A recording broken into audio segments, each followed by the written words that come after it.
Célèbre tueur de films d'horreur, l'histoire de Jason est très complexe. Mais qui est-ce? Jason est né le vendredi 13 juin 1946 dans le New Jersey. Son père, Elias, l'a abandonné à la naissance puisque Jason est né paralysé du côté droit du visage et souffre d'hydrocéphalie. Sa mère, Pamela, était cuisinière. Alors qu'elle travaillait dans une colonie de vacances durant l'été 1957, Jason avait 11 ans et était maltraité pour ses différences physiques par les autres enfants du camp. Alors qu'il subit des coups et des insultes, il tombe dans l'eau, mais manque de bol, les moniteurs ne se réveillaient pas parce qu'ils étaient trop occupés à copuler. Pamela tuera ensuite tous les moniteurs. En 1979, le camp Crystal Lake rouvre ses portes, mais Pamela, enragée par la noyade de son fils, tue tous les moniteurs. Mais ce qu'elle ne savait pas, c'est que Jason était encore vivant et se nourrissait de plantes et d'animaux sauvages, en état de choc depuis qu'il a échappé à la noyade. Alors qu'il était caché derrière un arbre, il assiste à l'assassinat de sa mère, décapitée par Alice, seule survivante du massacre. Jason la suivra et la tuera 2 mois plus tard.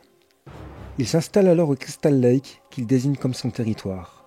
Se servant de la machette ayant décapité sa mère, il décide de tuer toute personne mettant les pieds dans son territoire.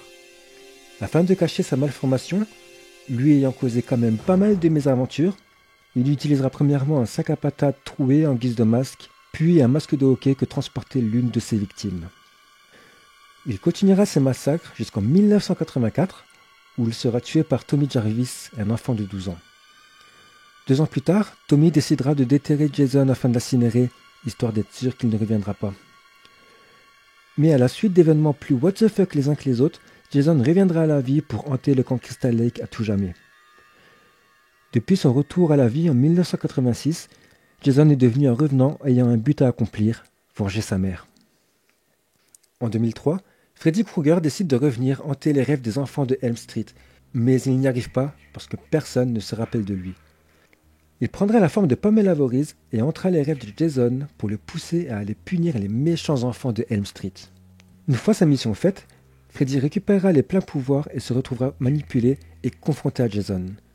Laurie, une des survivantes, décapitera Freddy et Jason retournera à ses occupations de vagabond. En 2008, il sera capturé par le gouvernement américain. Rowan, une jeune scientifique, essaiera diverses méthodes afin de l'exécuter, mais toutes sont inutiles sur le mort-vivant, qui est devenu immortel depuis sa résurrection. 2 ans plus tard, alors que Jason est toujours séquestré, il parvient à s'échapper alors que le gouvernement comptait le mettre en cellule.